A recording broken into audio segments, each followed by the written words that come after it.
It happened in boxing. We've seen this. Manny Pacquiao isn't immune to this. He's been knocked out. He's been hit. He's not Floyd, who has been hardly hit. Like, he's been knocked out cold. Might be a little bit, maybe a little better, but Floyd was the better fighter out of all of them. Manny Pacquiao was good too, with the fast hands, but he was easy to hit. And Floyd Mayweather's camp has reportedly leaked unseen footage showing Manny Pacquiao getting knocked down during a sparring session. In the video, Pacquiao is seen taking heavy punches before the trainer rushes in to stop the action, raising fresh concerns about his health and ability to compete at an elite level.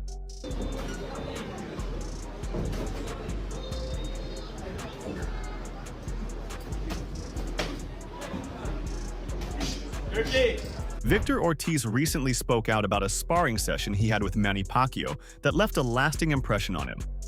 While praising Freddie Roach's training methods, Ortiz admitted he had never seen anyone spar with the kind of intensity and unpredictability that Pacquiao brought into the ring. Although he stopped short of revealing the outcome or who got the upper hand, his tone suggested the experience was highly unusual, possibly even humbling. Didn't you spar Manny Pacquiao around that time? Yeah. How was Manny Pacquiao in the ring? Oh man, we worked so much together. Freddie Roach, I can quote him. He said that the best fights, sparring he's ever seen in his life has been me and Manny Pacquiao. Really? Yeah. How does Victor match against Manny? It was a great sparring session and one of the best I've ever seen. You say you knocked out Manny Pacquiao? I don't know what that means. I have amnesia. With sparring footage of Manny Pacquiao surfacing online, new debates have emerged regarding the wisdom of his potential return to the ring. The clip shows Manny engaging in intense exchanges, raising concerns about his physical well-being. Some viewers were alarmed by moments where Pacquiao seemed slower or took unnecessary hits. At age 46, the question looms whether the risk of serious injury outweighs the desire to prove himself once again. While some admire his determination, others view this comeback attempt as a dangerous move that could tarnish his legacy rather than enhance it. Because what's the worst case scenario? Someone gets seriously hurt. Someone has like life-altering injuries, and that could happen in boxing. We've seen this. Manny Pacquiao isn't immune to this. He's been knocked out. He's been hit. He's not Floyd, who has been hardly hit. Like, he's been knocked out cold. I thought when he got knocked out by Marquez, I thought he died. It was that scary. Yeah. Remember that one? So I do. Ultimately, I'm most surprised that if it hasn't been officially announced, if it lands in Nevada or California, I'll be very surprised and dare I say disappointed. When Pacquiao and Mayweather finally faced off in 2015, it was more than just a super fight. It was the meeting of two legends across different weight classes. Floyd Mayweather, known for his precision and defense, accepted the challenge of facing a powerful, fast southpaw who had climbed several divisions to remain elite. Analysts like Max Kellerman admired Pacquiao's ability to maintain his explosiveness despite jumping weight classes, a feat few fighters can achieve. While Mayweather won that bout on points, the skill and adaptability shown by both fighters were a testament to their once-in-a-generation talent. Who would your top five be? Sugar Ray Robinson. Number one? Yeah, and then pound for pound. See, Pacquiao he started as a flyweight champ. Not just he started his career there, he was the champion at flyweight and then moved up. There are so many divisions between flyweight and junior middleweight where he also won a belt. Even the fact that he could compete with Floyd Mayweather, who's a naturally bigger guy and one of the greatest pure boxers, Pacquiao's overall body of work, you could have him second pound for pound behind Sugar Ray Robinson. How come I'm watching highlights of him knocking people out though, as little as he is, man? Oh, that dude, it's the calves, man. He's got those fast twitchies and those big calves jump in on you and generate a lot of power. Crazy hand speed and power from a southpaw. Really awkward, hard to beat, lightning fast. Pacquiao was all that. In recent interviews, Pacquiao has made it clear that he's willing to step into the ring with Mayweather again. But this time, not for titles or rankings. An exhibition match, he believes, could still entertain fans while avoiding the harsh demands of professional competition. His openness to such a bout suggests a balance between legacy and livelihood. Pacquiao knows the eyes of the world would tune in, offering both nostalgia and revenue. This interest aligns with a growing trend in boxing where aging stars participate in exhibitions to satisfy demand without risking their long-term health. Oh, why not? Why not? If he's willing to have a rematch with me, then An exhibition. I'm okay with that. An exhibition. How does it go now this time around? Obviously, it's been quite a few years since you guys got in the ring. It's okay. An exhibition with a decision. With a decision, not just exhibition. Yeah. So for how long do you exhibition with a decision? That's a nice little. The draw against Mario Barrios disrupted what many thought would be a clear path to a rematch with Floyd Mayweather. Pacquiao had hoped a dominant performance would reignite demand for another clash with his longtime rival. Instead, the result raised doubts not only about his ability to compete, but also about whether Mayweather would even consider the rematch. Carl Frampton delivered a sharp critique of Pacquiao's decision to continue fighting, calling it ill-advised. He questioned whether the motivations behind Manny's return were grounded more in financial necessity than competitive drive. Frampton emphasized that the physical toll on an aging fighter could be devastating, especially when facing younger, more active opponents. It's a joke, really. There's the thought. It's an absolute joke. I love Manny Pacquiao. Love everything about him. An all-time great in terms of what he's done previous, but that doesn't entitle you to just walk back in after 6 years and get a number 4 ranking with the WBC and fight for a world title. What about all the other guys that are waiting around? It's wrong. We seen Manny Pacquiao fight an exhibition against a kickboxer in his last fight, and kickboxers can't box, right? I've seen world champion kickboxers coming and sparring boxers. They can't box. They can kick, but they can't, and they can kick and box a little bit. They can't really box, and Manny didn't look great. I mean, yeah, I don't know. The WBC, I think they have a lot of time for him, Richie Sullivan, but I think it's a mistake, really do, and they should be quite embarrassed allowing a 46-year-old Manny Pacquiao straight in for a world title fight. Doubt surrounds the possibility of Mayweather accepting a rematch, even an exhibition. Having stepped away from professional boxing years ago with an undefeated record, Floyd has little incentive to risk that legacy. At this stage of his life, he's more focused on promotional work and carefully curated exhibition matches with low stakes. For Mayweather, the risk of facing a hungry Pacquiao, even in a friendly exhibition, is too great, especially if there's any chance of being outshined. I do think that Pacquiao was willing to face Mayweather in this situation. He just didn't want to agree to those stipulations. And if the stipulations aren't too ridiculous, I think it is ducking. Pacquiao would then face Joshua Clottey instead on the 13th, and Floyd would go on to face Shane Mosley. Pacquiao beats Clottey by decision, and Floyd beats Mosley by decision. Half a year after the initial negotiations fell through, Pacquiao takes a U-turn and actually agrees on the 14-day blood testing. With the new stipulations, Team Pacquiao... Few rivalries in boxing have been as politically complicated as Pacquiao versus Mayweather. Years before they fought in 2015, failed negotiations and finger-pointing defined their relationship. Accusations were thrown from both camps. Some blamed Pacquiao's promotional team. Others claimed Mayweather kept stalling. These complications only increased the public's desire to see the two legends clash. That long history of tension has carried into their post-fight years, where fans still debate who ducked whom and whether the rematch will ever happen. Behind every press quote and offer lies a deeper history of mistrust and missed chances. My eyes keep telling me, wait, does Manny look like a steroid creation? Does he look like some mini Schwarzenegger? Well, I can give you any other thing that steroid can do, but not natural hand quickness. So if you're right about how Floyd Mayweather is the greatest defensive tactician in the history of boxing, what should he care about how ripped or big the head is of Manny Pacquiao? Pretty boy Floyd is worried that for the first time in his career, he is going to get hit and hit and hit. He's going to get cut. He's going to get hurt. He is scared to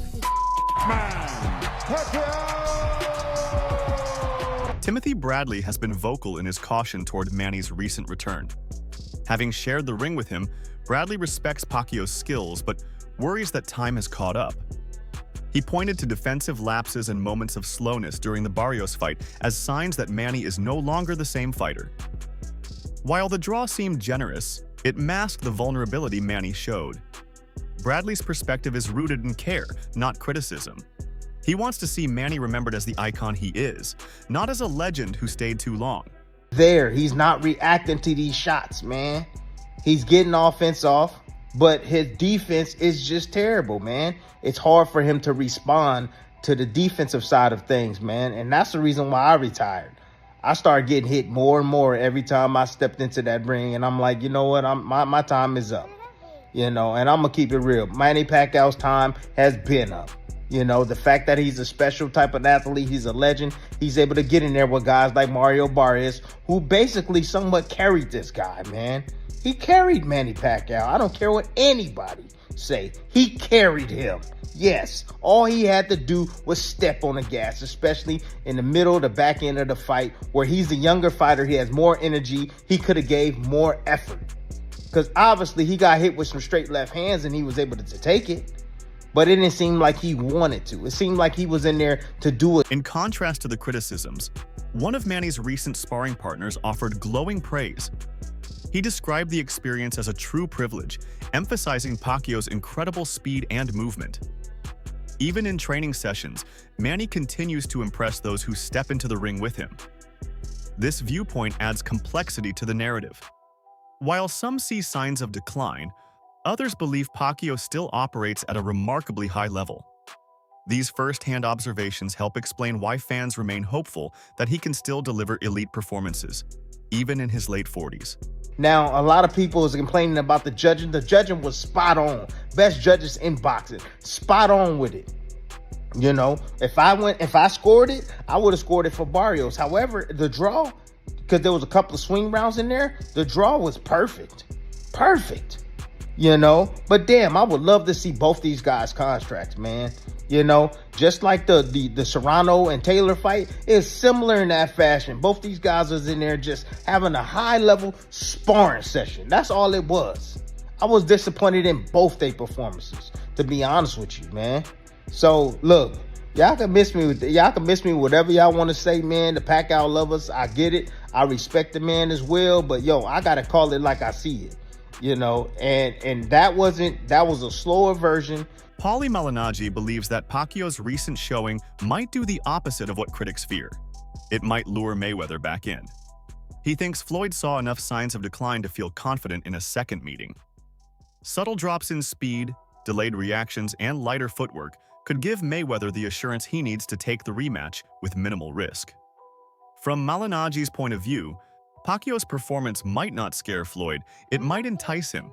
Manny Pacquiao, I saw some footage or some images online where you were sparring him, and I've got to be honest, you gave him a very clean dig. And not many people can actually say they've landed good clean punches on Manny Pacquiao. He's a super fighter, very, very quick. What was it like to share the ring, even though it was only sparring, sharing the ring with Manny Pacquiao?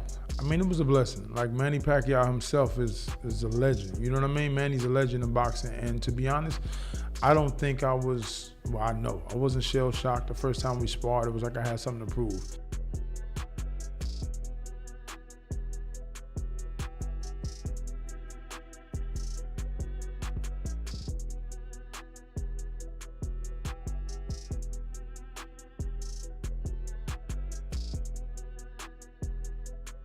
Despite concerns, Pacquiao's outing against Barrios impressed many.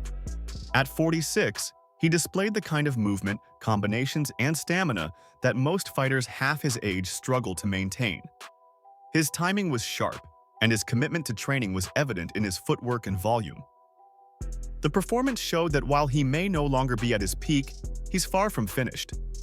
For fans, it was a sign that one final mega fight is not only possible, but still worth watching. Considering the point in time we are in boxing, he's actually in a great position because he sucks, but he has a world championship. So you got guys that bring a lot of money that will point to him. Manny Pacquiao just pointed to him. If I'm Floyd Mayweather and I watch that fight, I say, bro, I can beat that guy. Mayweather may come back and say, let me go beat that guy. Champ. You know? And then, because I guarantee, right now, if Mayweather comes back and fights him, my money's on Floyd. Easy. Right now, I had Floyd's age. Easy. Conor Benn, who I don't even think is that good, could also, but generates a ton of money, also could point to Mario Barrios. And guys, let me be honest, even if I don't think Conor Benn is that good, he's way ballsier than Mario Barrios, and that alone probably beats Mario Barrios, because Conor can punch a little bit as well. So Barrios is in a great position financially, even in the welterweight picture, because it's not a deep welterweight division and he's the low-hanging fruit. Sugar Shane Mosley offers a balanced but firm opinion. Having faced both men in the ring, he believes Floyd Mayweather holds a tactical edge. Mosley noted that Pacquiao's aggressive style leaves openings that a defensive master like Mayweather can easily exploit. The difference in defense, Mosley says, is too significant to overlook. From his perspective, while Pacquiao may dazzle with speed and volume, Mayweather's calculated counters and evasive maneuvers still give him the upper hand. Pacquiao needs his legs to be explosive. That's how he made a career. That's how he became an A-division champion, an all-time great. And he still has the little bounce on his legs, man. So credit to those big-ass calves that Manny Pacquiao has, because he showed signs of greatness, man. And it was great to see that, but the judges didn't give it to him. He looked so much better than I thought he was. And I was basing a lot of my opinion on his age and the 2 exhibition fights that he fought since his last pro fight, where he looked slow, fleshy, just didn't look anything like the man he used to be. Look, this was not a good fight. I mean, can we just get that out of the way? Like, this looked to me like kind of a high-level sparring session. It just what it looked like I was watching. And some of the numbers back that up. I mean, Pacquiao, he landed 101 punches of 577 thrown. That was for a 17.5%. As the topic of a rematch resurfaces, fans and experts alike revisit the story behind their first encounter. Over the years, discussions of a second fight have flared up repeatedly, only to fade away due to disagreements or timing.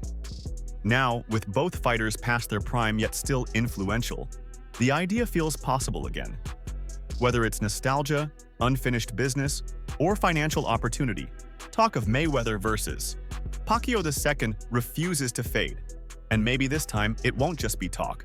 I always hear people talk about Manny dug Floyd, Floyd dug Manny. Let's do some actual research. Let's get to the bottom of this. 2009, Golden Boy sends a 50-50 contract to Top Rank and Manny Pacquiao. Pacquiao's side did decline this contract, though he later went on to agree to Mayweather's terms. We'll get to that in a second. So the big issue on Top Rank and Pacquiao's side was that the form of drug testing Floyd Mayweather was looking to do was really untraditional. It was Olympic style testing, which is untraditional because it's professional boxing, and the tests were to be administered by USADA, which is very untraditional in professional boxing. Pacquiao did agree to the blood and urine testing, but he wanted it to be scheduled and he wanted it to have a 7-day cutoff before the fight because he felt like drawing blood inside a week of the fight would make him weaker. Manny Pacquiao went on to sue Floyd Mayweather and Golden Boy for defamation. He dropped that in 2011, but this was the first time this fight fell through. I think it was probably Pacquiao's fault. I feel like it might have been Pac's fault. The second time this fight was negotiated, Manny Pacquiao and Bob Arum was Top Rank.